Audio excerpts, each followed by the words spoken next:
সময়ের জন্য। মানুষ হয়ে জন্ম নিয়ে যারা সনাতন ধর্মে জন্ম নিয়েছ, কিছু হোক আর না হোক জীবনে সদ্গুরু চরণ আশ্রয় করবে। একবার ভেবে দেখো, সদ্গুরু চরণ আশ্রয় করলে তুমি সবার আগে কি হবে? সৎ পথের দিশাটা পেয়ে যাবে। অসতের সোনা পাওয়া ভালো নয়, সতের লোহা বহন করা ভালো। ভক্তমণ্ডলী মায়ের এই যে নিয়ে গিয়ে যখন দাঁড়িয়েছে, গুরুদেব প্রেমানন্দকে বুকের মধ্যে জড়িয়ে ধরে বলছে, প্রেমানন্দ তুমি কি আমার আশ্রমে থাকবে? হ্যাঁ। আচ্ছা দেখো, আমার আশ্রমে থাকলে কিন্তু কাজ করতে হবে। হ্যাঁ বলুন কি কাজ করব? তুমি এইটুকু ছেলে, তুমি কি করবে? ঘর মুছতে পারো? হ্যাঁ। বাসন মাজতে পারো? হ্যাঁ। কাপড় কাচতে পারো? হ্যাঁ। না, তোকে দিয়ে এত ভারী ভারী কাজগুলো করাতে আমার কেমন যেন একটু বিবেকে লেগে যায়। আচ্ছা একটা কাজ কর, একটা কাজ কর। কি কাজ? বলছিলাম কি ভিক্ষা করতে পারবি?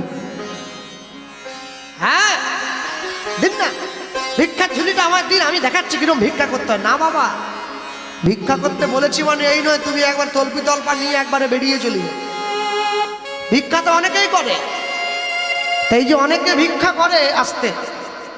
গতকালকে আমাদের গান ছিল ঘটকপুকুর থেকে ভিতরে যেতে। যে বাবু গান দিচ্ছেন, আমি যখন গিয়ে পৌঁছালাম তখন তিনি নেই, নগর কীর্তনে চলে গিয়েছে। আগের দিন নিশিপ্রহর কীর্তন হয়েছে, কালকে আমার কীর্তন হলো।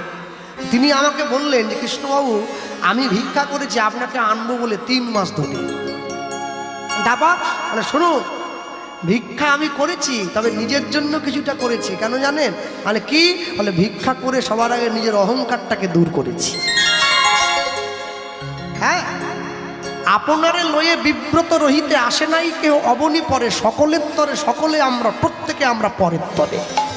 আমি নিজে ভালো থাকবো, আমি নিজে ভালো খাবো, নিজে ভালো ঘুমোবো, এজন্য পৃথিবীতে আসিনি। আমার জন্য যাতে আরো 5 জন ভালো থাকতে পারে, আমি সেজন্য পৃথিবীতে এসেছি।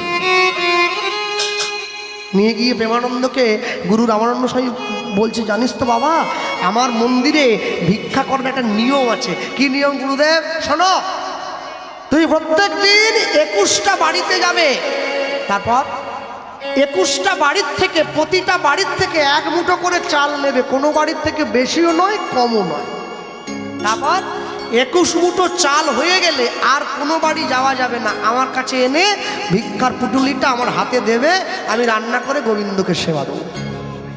মনে রাখবেন, যারা প্রকৃত সাধু হয়েছে, গেরুয়া পোশাক পরে, বড় দাড়ি আছে, বড় জটা আছে, বিয়ে করেনি, প্রকৃত সাধু কোনোদিন 5 বাড়ির বেশি ভিক্ষা করে না।